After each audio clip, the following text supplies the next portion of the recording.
ومع استمرار قناة كينج اللعبة في تخطيط وطبعا زي ما بدأنا في تخطيط كأس العالم بقائمة منتخب مصر، نبعد عن المنتخب شوية، ولكن في حلقة مهمة جدا جدا جدا لكل بني آدم بيحب التيشيرتات كرة القدم، لكل بني آدم عاشق للفاشن، لكل بني آدم بيحب يشوف حاجة شكلها حلو.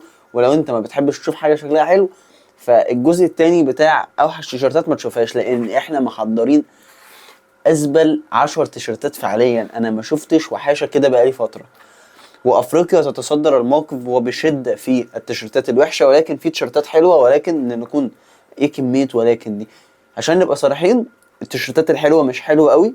ولكن انت برضو هو في ايه؟ لا ده في حاجه غلط بقى. انت محتاج تقيم معانا وتقول لنا لو في تيشيرت عجبك انا مش حاطه في قائمه الحلوين، او في تيشيرت ما عجبكش انا مش حاطه في قائمه الوحشين. فخلينا نبدا بدون مقدمات كتير في افضل 10 تيشيرتات واسوا 10 تيشيرتات في كاس العالم 2026.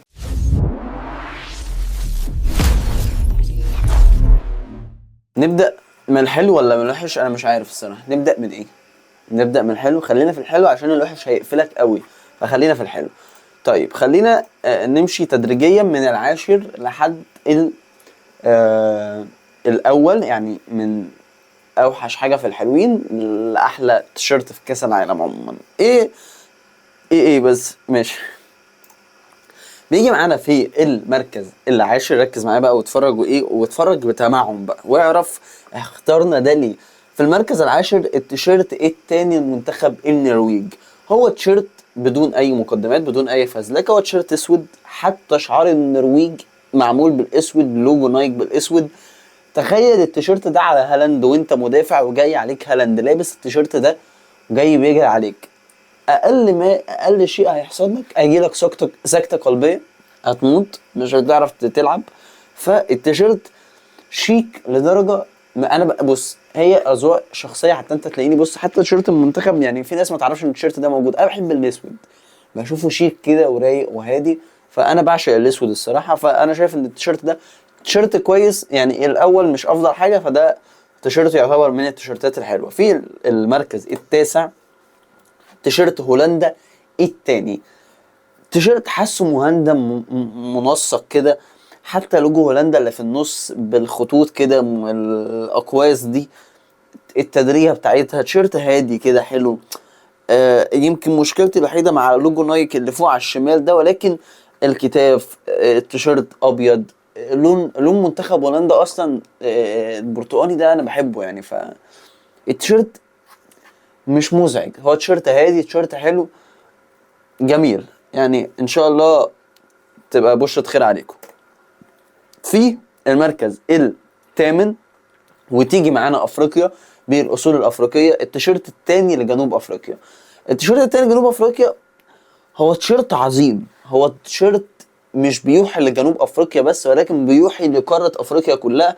هو تيشيرت كلاسيك، تيشيرت انا مش عارف انا ليه متاثر قوي كده يعني. انا معجب قوي بالتيشيرت، معجب.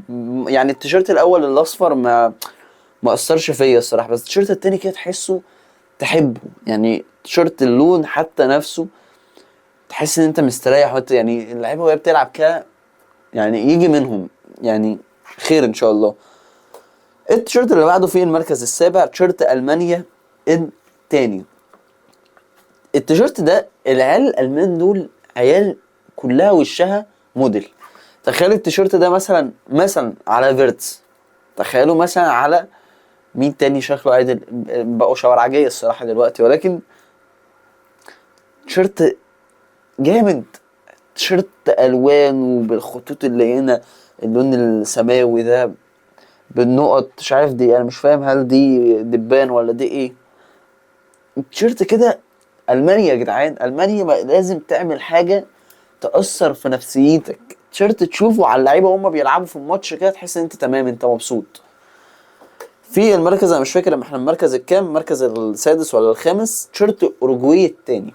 التيشيرت ده انا شفته على فالفيردي، حسيت ان فيها امل ان اوروجواي تعمل حاجه والله في امل العيال. التيشيرت انا ما بشوفش اوروجواي، يعني التيشيرت الاول عايز اقول لك مش حلو، ما عجبنيش، اتقفلت منه كده، لون ساده وبتاع، ما جاش معايا. التيشيرت التاني لا، اوروجواي ما بتعملش الحاجات دي كتير.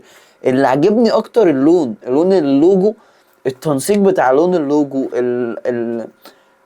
بص لو تركز اللوجو ملعوب في الوانه تدريجيا نفس التدريجه اللي في التيشيرت من الجنب. طبعا مش واخد بالك انت، تلاقيك مش متفق معايا في ولا تيشيرت لحد دلوقتي، ولكن الخمسه الجايين ان شاء الله يعني هيبقى فيه امل ان شاء الله. اللي بعده وهو منتخب غانا. التيشيرت ده ممكن انت تقول انت ممكن تكون بالنسبه لك من اسوأ التيشيرتات، لكن انا شفته افتكرت غانا واوروجواي، وقد ايه غانا منتخب افريقي عظيم عتيق عريق عبيط يقدر يحقق انجاز. التيشيرت بيعبر عن الاصول الافريقيه يعني انا مش عارف عجبني ليه اصلا يعني، بس هو حلو، هو حلو قوي، مش حاسس ان هو مؤذي للعين، تحسه يعني النقوش اللي عليه، التفاصيل اللي عليه، خليك فنان، خليك فنان. ولو ما عجبكش تيشيرت غانا فاكيد هيعجبك التيشيرت الجاي، هو تيشيرت منتخب كندا التاني. بص لو مش متفق معايا في كل اللي فات ده لو ما عجبكش يبقى عندك مشكله كبيره في حياتك عموما بقى.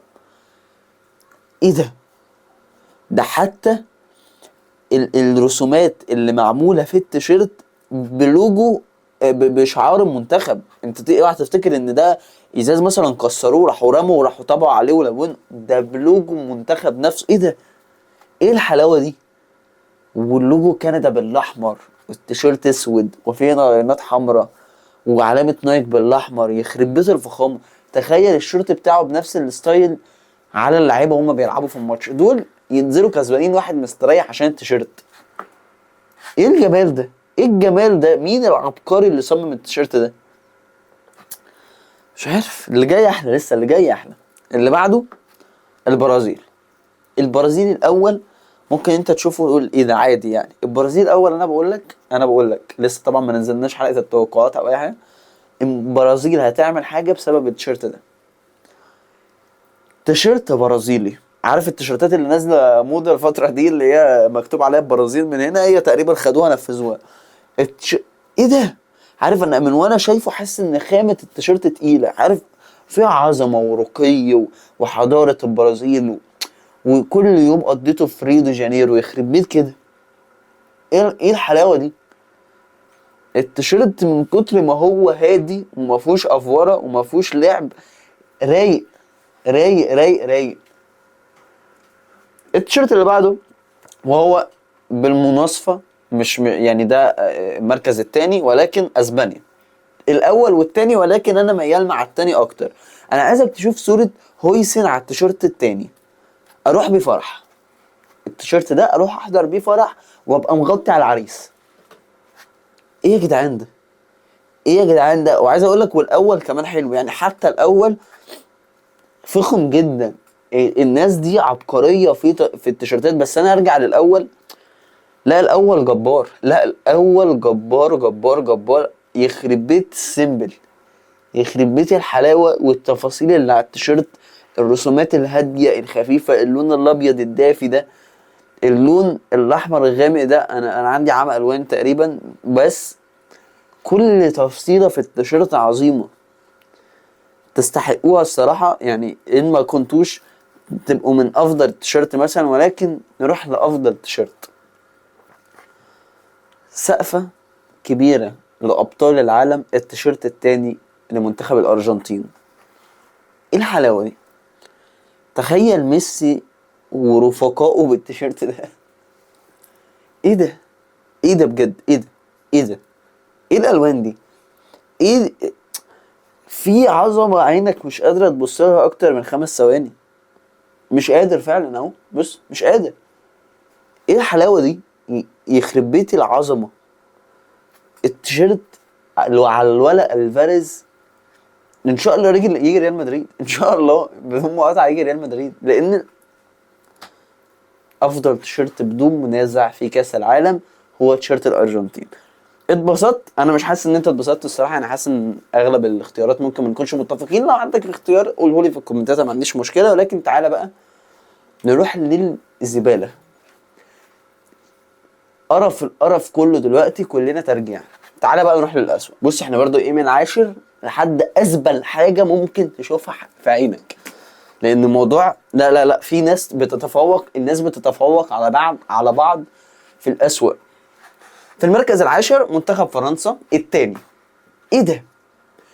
ايه القرف الترجيع؟ ايه اللون ده؟ يا ريتكم كنتوا عملتوه ابيض، يعني ابيض عادي اهون من ان انا اشوف اللون ده. وايه الصوره دي؟ يعني ليه مبابي بالمنظر ده؟ انا حاسه الولا مطفي، التيشيرت طافي، التيشيرت انا اول مره اشوف تيشيرت بيطفي لاعب. الولا حاسه لمبه سهاره معفنه ب5 جنيه. ايه ده؟ التيشيرت وحش، والاول ما عجبنيش. يعني خلينا نقول ان الاول، حتى الاول انا مش فاهم ايه ده، ما عجبنيش. ايه اللي ياقه دي؟ ايه ده؟ ايه ده؟ ايه القرف ده؟ انتوا منتخب فرنسا. ما علينا. التاني ده بشع بشع بشع يعني، بس تمام. ندخل على المركز التاسع وهو منتخب السعودية. انا عايز اقول لك التيشيرت كان في العادي هيعجبني وهشوف ان هو حلو، ولكن ايه النقط اللي في التيشيرت دي؟ وليه الخطوط هنا باللون اللي في النقط؟ ليه؟ يعني ايه الفكرة من النقط دي؟ ليه بوظتوا التيشيرت؟ التيشيرت كان ممكن يبقى حلو عادي بسيط على قدكم، ليه فجأة؟ ليه اللعيبة تلعب وفيه ومنقطة كده؟ ليه الخطوط دي؟ ايه اللون ده؟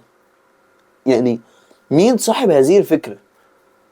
التيشيرت شوف المركز التاسع هو مش من الأسوأ برضه، بس أنا استغربت لأن كان البيزك أفضل. يعني مش فاهم.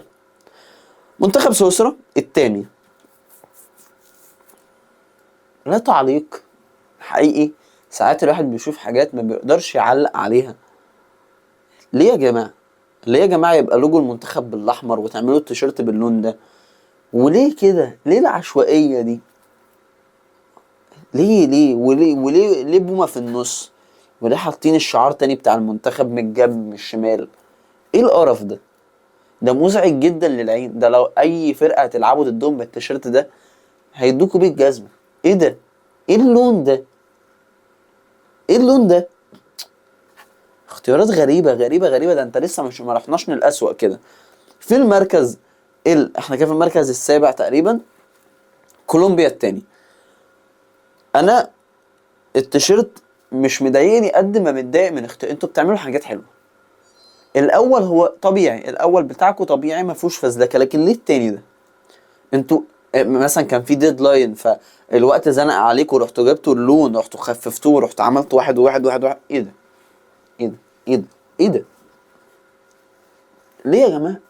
ليه انتوا ما بتتخيلوش شكلكم وانتوا بتتنيلوا على دماغكم بتلعبوا المطوشه بالتيشيرتات دي؟ في المركز السادس منتخب البرازيل. ده تيشيرت معمول فيه حواري البرازيل من جن عامله.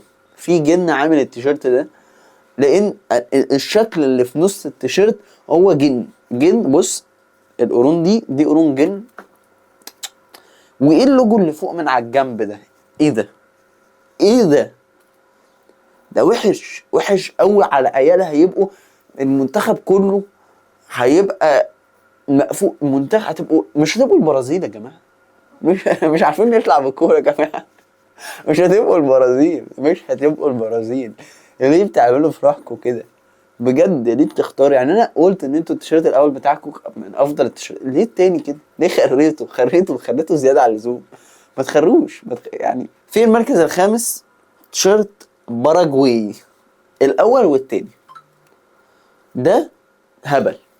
ده شغل هبل بقى. خلينا نتكلم معلش مع بعض كده مع مسؤولين منتخب باراجواي. ده شغل هبل. ده شغل هبل لما تعمل لي التيشيرت ده وده، يبقى ده شغل هبل. ده انا اسف انت عملته على كانفا، ده مش ديزاين تيشيرت تلعب بيه في كاس العالم. ليه يا جماعه بتعمل؟ ليه يا جماعه؟ ليه يا جماعه؟ ليه؟ ايه الالوان دي؟ ايه الديزاين ده؟ يعني يا ريتك عملته ساده وحطيت اللوجو اسود ساده وحطيت اللوجو، هقبله والله، هختاره من افضل 10. ليه لعبت فيه كده؟ ليه ايه اللي حصل في دماغك؟ والاول ايه الاول ده؟ ايه الاول؟ اعمل خطوط نيله حمراء وابيض وخطوط حمراء وبيضاء وشكرا.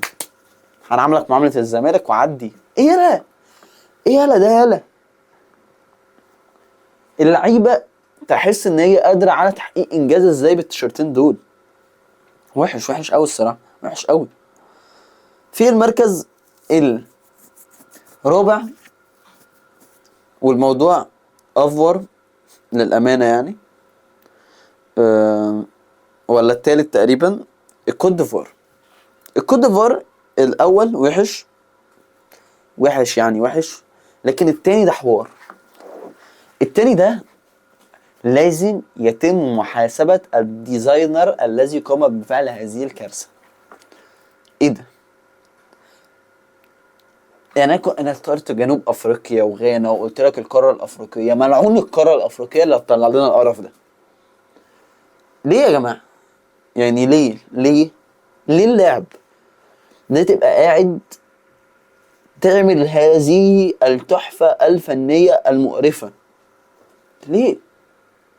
بس ما فيش حاجة تخلي اللعيبة تلعب بالتيشيرت ده الا لو رايحين البحر ينزلوا بالتيشيرت ده. غير كده ما تلعبش بقى. صعب قوي يا جماعه. ليه بتعرونا؟ ليه بتعرونا؟ ليه ممكن ما يدخلوناش كاس العالم تاني بسببكم؟ ده انت اتفرج على الانيل. عندنا الكوت ديفوار، نروح على اللي بعده غانا بقى. مش انا اخترتكم في افضل من الافضل وقعدت امدح في الاول ده؟ انا هسلخكم في ايه القرف ده؟ ده عيل صغير كان ماسك طباشير وبيتفرج على سبايدر مان عشان يعمل هذه النتانه. ايه ده؟ اللعيبه هتحس بايه وهي داخله غرف الملابس لاقيه التيشيرت ده قدامها؟ لا، انتوا لازم يتم معاقبتكم. انا بقي مش قادر يستحمل من القرف اللي الواحد شافه. كل مباراه تلعبوها بالتيشيرت ده تنزلوا وعليكم غرامه مثلا 100,000 جنيه. لازم، عشان الجماهير هتشوف ده. ليه؟ ايه ده؟ لا حقيقي انا محتاج افهم ايه التفاصيل دي. ايه الخطوط دي؟ ده قلم حد ماسك القلم وجابوا له تيشيرت غانا ابيض وقالوا له طلع لنا التيشيرت التاني اللي نلعب بيه في كاس العالم. راح مسك القلم قعد يعمل كده. بلجيكا. والحمد لله ان مش هيلعبونا ماتشنا بالتيشيرت ده، لان بلجيكا التاني هو عباره عن روح الدعابه وروح الفرهده وروح الازعاج في حواري بلجيكا. ايه البابل دي؟ وايه الالوان دي؟ وايه عدم التناسق اللي لا ابدعته في ان انتوا تطلعوا واحده من اسوأ التيشيرتات في تاريخكم. الاول انا ما عنديش اي مشكله، الحمد لله ان انتوا هتلعبونا بالاول واحنا هنلعب بالابيض في ماتشنا ده مصلحه من عند ربنا يعني. لكن ايه ده؟ كان الله في عون اي حد هيلعبكم بالتيشيرت ده. انا لو لوكاكو لقيته جاي مش كنت لسه بكلمك في هالاند بالتيشيرت الاسود؟ انا مثلا لو لوكاكو جاي داخل عليا، انا مدافع ولوكاكو داخل عليا بالتيشيرت ده، هتقتل ضحك مش بهزر. ازاي اللعيبه هتلبس الحاجات دي بجد؟ ازاي؟ وللمركز الاخير واخر حاجه هننهي بيها الحلقه، في اسوأ تيشيرت في كاس العالم. وعلى قد ما التيشيرت ممكن الناس تشوفه حلو، على قد ما السيشن اللي اتعمل والصوره اللي نزلت للتيشيرت هي من ابشع الصور اللي الواحد شافها في حياته. تيشيرت منتخب كوريا الجنوبيه التاني. ولازم اعرض لك في نفس الوقت صورة سون بالتيشيرت في حديقة الازهار وهو ماسك بوكيه ورد نفس لون التيشيرت. حاجة اكثر من الجزارة، حاجة اكثر من القذارة فعليا. لا يا جماعة، صاحب الفكرة لازم يتم اعدامه مباشرة بعد ان يتم اعلان هويته. لا، دي ابدا مش تيشيرت كاس عالم. دي تيشيرت يلعبوا بيها في شم النسيم بس هو يوم شم النسيم بس. ايه ده؟ ليه عملتوا هنتوا تاريخ الراجل كده؟ وايه التيشيرت ده عموما؟ ايه الورد ده؟ من اي ثقافة؟ لازم حد من كوريا الجنوبية يرد عليا من اي ثقافة جبتوا التيشيرت ده. دي من اسوأ الحاجات اللي الواحد شافها بقاله فترة. لو لعبتوا بالتيشيرت ده تستاهلوا اي حاجة تحصل لكم. انا ضد منتخب كوريا الجنوبية في كاس العالم 100% بسبب هذا التيشيرت. الواحد حب يجيب لك من كل المنتخبات المشاركة في كاس العالم. اتمنى تكون اتفقت معايا شوية في حاجات وحشة قوي يعني، حتى لو ما اتفقتش معايا في الحلو اكيد الوحش في حاجات قذرة. لسه عندنا حلقات تانية تمهيدا لكاس العالم قبل ضربة البداية. اتمنى تعمل لايك، تشيك القناه وتفعل زر الجرس. عندنا حوارات مهمه جدا وحاجات مهمه جدا. في حلقه هتكون خطيره جدا عن هل نسخه كاس العالم 2026 هي النسخه الامل. انا مش عارف انت فهمت معنى الامل، اللي هي اكتر نسخه ممله في تاريخ كاس العالم ولا لا. عندنا تفاصيل بسيطه ممكن تكون انت ما تعرفهاش عن النسخه الجديده اللي لسه هتبدا. اتمنى تكمل معانا يعني. اعمل لايك او ما تعمل، بص براحتك، انا خلاص زهقت. بقول لك ايه،